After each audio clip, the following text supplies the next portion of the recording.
Today, you are going to learn 5 steps to making money on YouTube. By the way, my name is Seth Kniep, Keeping It Real. I grew my last YouTube channel to 260,000 subscribers, and this generated well over 100,000 a month consistently for me for years, and a lot of happy clients as well. What I give you today is no BS advice, straight from my personal experience. And if you stick around till the end, I'm gonna include my 7-piece growth stack strategy for YouTube videos you should be making like yesterday. Okay, so here's step number 1. Forget numbers of views, find buyers. YouTube is exploding. Today, every minute, over 694,000 hours are consumed on YouTube. But the truth is, most creators are broke. Why? Because they are fixated on vanity metrics. It's called vanity because these metrics are vain. They hold no weight, specifically in dollars. Now you might think, well, Seth, your YouTube channel is not huge, so how would you know? Well, first of all, I've given this channel very little attention until the last 45 days, and I plan on continuing to pour content into this channel and for you on a consistent basis. But this is not the only YouTube channel I built. I also built this one. And this started out with 0 subscribers, and over several years, I grew it to 260,000 subscribers. Now, here's the key. It was not the volume of subscribers that made me money, but the kind of subscribers. And this is really critical. That means you need to aim for value per viewer, not number of viewers.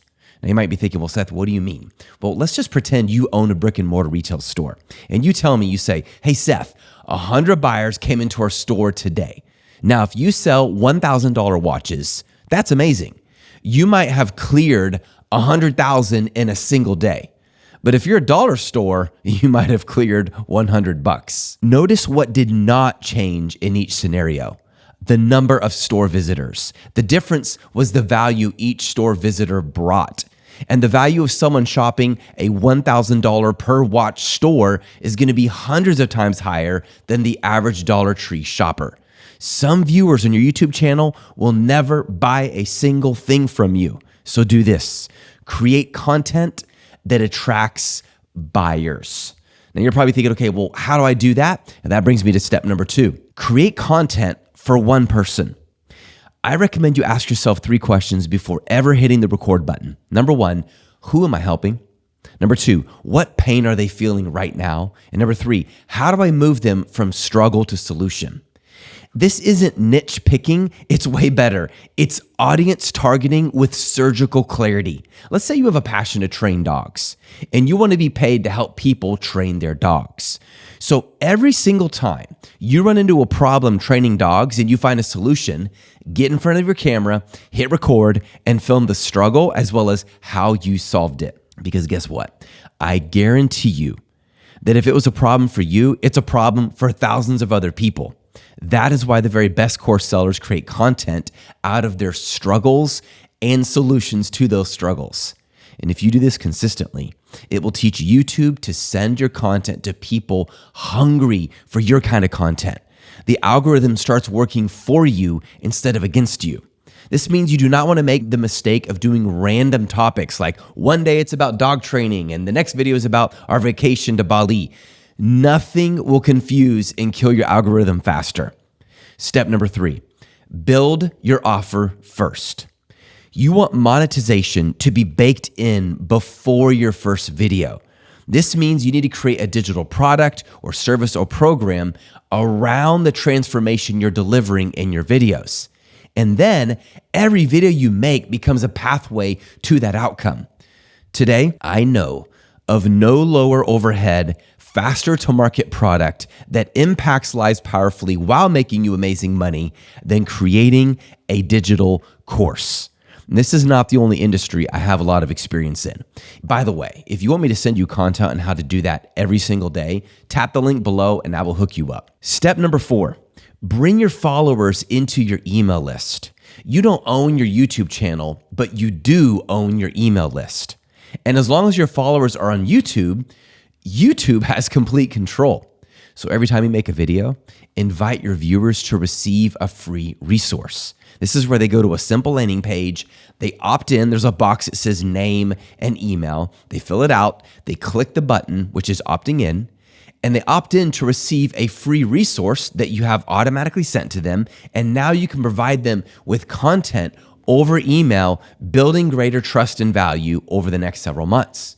For example, you might have noticed this, but in almost every video that I have on YouTube, I invite viewers to join my email list, Craftsman Spark, where I provide content on how to build a profitable course business, as well as the pitfalls to watch out for. In fact, I just did it like a couple minutes ago, right here on this video.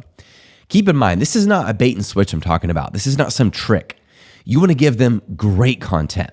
As Charlie Munger said, to get what you want, you have to deserve what you want. Subscribers don't owe you jack, but if you serve them well, they will appreciate the free content you offer. And over time, that email list you started becomes your most valuable monetization asset that you own. And that brings me to step number 5. Adjust your pitch like a thermostat. There are 3 temperature levels for any audience: cold, warm, and hot. And each audience type needs to receive a different kind of offer. So, what if your audience is cold? Cold means they don't know you that well. Maybe this is the first video they've watched. They have no connection to you. They just so happen to be watching something you've offered. So give them something like a blueprint or a cheat sheet, anything of highly practical value that will help them accomplish some important task. For example, if your channel teaches people how to train their dog, you could give them the 15-minute blueprint. Train your dog 15 minutes a day with 0 previous experience. And it's a PDF with super helpful content that makes it practical for them. Or it could be the training video library, basic commands made easy. And it lists all the main commands they can use to train their dog to sit, to stay, to roll over, to beg, to jump. Maybe not jump, you get the idea. Once you receive their name and email, and they receive your free lead magnet, everyone benefits. But what if your audience is warm? Warm means they have some kind of connection with you. They've consumed more than just one piece of content. They trust you, but they're definitely not ready to buy anything from you. In this case, you want to offer them something a little more in depth, such as a free training like a mini course. Now keep in mind, a mini course is bigger value, but will also take longer to consume. You wouldn't offer that to a cold audience. They're not going to take the time for it. But a warm audience says, you know what? I've watched his or her content before. I really like it. It's worth it to me to go through this course. And keep in mind, the longer they consume your material, the more ready they are to eventually buy your product because you've proven yourself to be very trustworthy. Now, what if your audience is hot? In this case, offer them your product, such as your dog training course. Whatever your product is, offer this. Now, I typically don't like to do that directly on YouTube, again, because YouTube has control. I'd rather do that through email or maybe in school platform or somewhere else where I have a little more of a connection with these people. I don't want people to feel like, oh, you're just doing YouTube videos so you can make money out of me. I want them to actually get really good content, whether or not they buy. So as a general rule, I like to take it off of YouTube, and that's when I make my offer. Okay. I promised you if you stick around, I'm going to give you the 7-piece growth stack. This is so helpful to me. I hope you find it valuable as well. It is literally a strategy for the kind of videos to create over your next 7 videos. And by the way, you don't want random uploads. You want to build your content with intentionality. Number 1, pain-specific conversion video. This is the kind of video where there's a pain point for your audience and your video solves the pain point. For example, your video could be how to get your dog to stop barking at every possible sound. Number 2 video. This is called your broad awareness hook. This is a broad video. For example, why dog training makes owning a dog easy and fun. It's more of a broad topic, but it's probably going to draw in more people who maybe don't have that specific problem with a barking dog, but they're interested in dog training as a general idea, and it will draw in more people. Number 3 video, educational nurture video. For example, how to understand your dog and what motivates him or her. This is very educational. It's like, let me help you understand your dog, and here's what you need to understand about dogs and what motivates them and how to figure it out. Number 4, direct buyer targeting. Now, you're not educating here, you're building awareness and you're directly addressing urgent problems, and then you're offering solutions that your product solves. So this is a very direct video. This is for a warmer audience. For example, here could be the title of your video. Proud owner of a new puppy?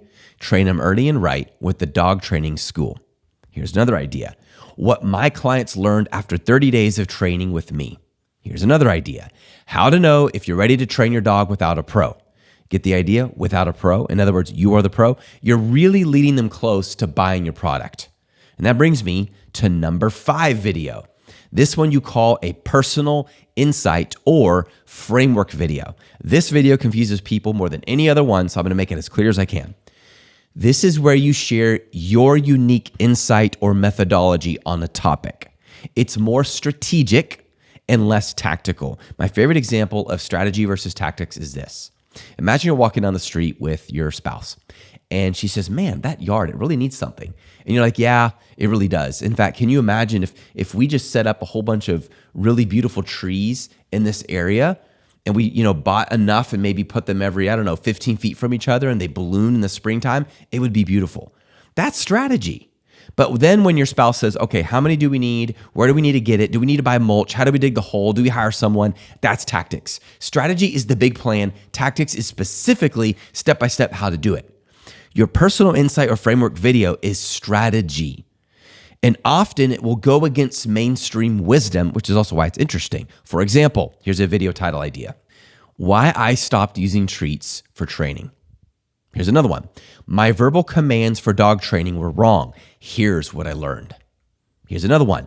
The behavior reset system I use for aggressive dogs. See how it's more systematic, philosophical, strategical approach that's unique to you? This makes you stand out because it shows you know what you're talking about because you've done it. No one could possibly make that kind of video unless they have experienced it. Number 6 video. This is a viral topic where you want to expand reach. Now, I'm going to be honest with you. I hate the word viral because no one can control what goes viral. So when I see ads that say, yeah, make your videos go viral, it's ridiculous. It's insincere. You cannot control what goes viral, but you can increase your chances to go viral. But the goal really isn't virality, it's expanded reach. Let me give you a couple examples. I tried to train my dog in 24 hours. That's got potential. Like, it's interesting. Someone may not even be interested in training dogs, but they'll watch the video because I want to see what happened in 24 hours. Like, whoa, I want to see. Or here's another example. Top 5 things you're accidentally teaching your dog. Here's another one. I tried the worst dog training advice on the internet. See how these are more like tests or challenges that have more broad appeal? This will grow your subscriber base. But still make sure it's about dog training. You do not want to get out of your lane because if you do, it's going to confuse the algorithm.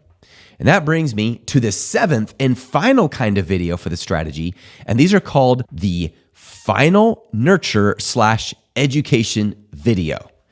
These work best with warm leads, people who already trust you and love your content, but they're not yet convinced that your program is what they want to invest in. For example, what dog training really looks like week by week.